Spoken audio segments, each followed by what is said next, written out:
السلام علیکم جی وعلیکم السلام۔ مریم نواز نے جو ٹویٹ کیا ہے اس کے حوالے سے آپ کے کیا رہے اس پر؟ یہ تو اس کے گھٹیا ذہن کی عکاسی ہے نا، اس لیے اس نے گندی بات کی ہے، اس کو مائنڈ ہی کرنا چاہیے۔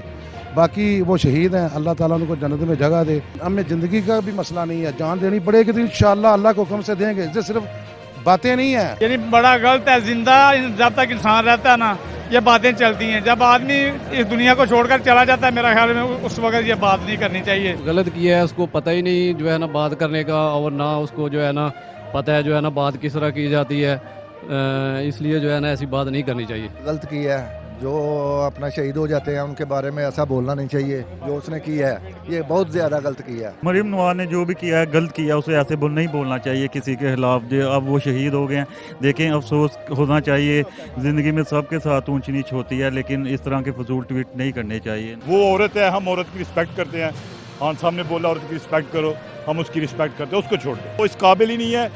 وہ ٹویٹ پہ بھی اس کو جو مذمت کی جائے، وہ ٹویٹ کی بھی جو توہین ہے وہ۔ میں جی Waqar Butt union council all over president ہوں، اور یہ جو اس نے کیا ہے نا ٹویٹ کیا ہے، یہ میں سمجھتا ہوں کہ اس نے نہ تو اس کی پاس تعلیم ہے اور نہ اس کی تربیت ہوئی ہے۔ اگر تعلیم ہو، تربیت ہو، تو شاید یہ کسی کے اس طرح غم کے وقت کے اس طرح کا وہ نہیں اس کو کرنا چاہیے تھا۔ تو جتنی مذمت کی جائے وہ کم ہے، اور میں سمجھتا ہوں کہ یہ عکاسی کرتی ہے ان کی خاندانی تربیت کی۔ کہ یہ بہت انہوں نے خراب کیا اور بہت غلط کیا۔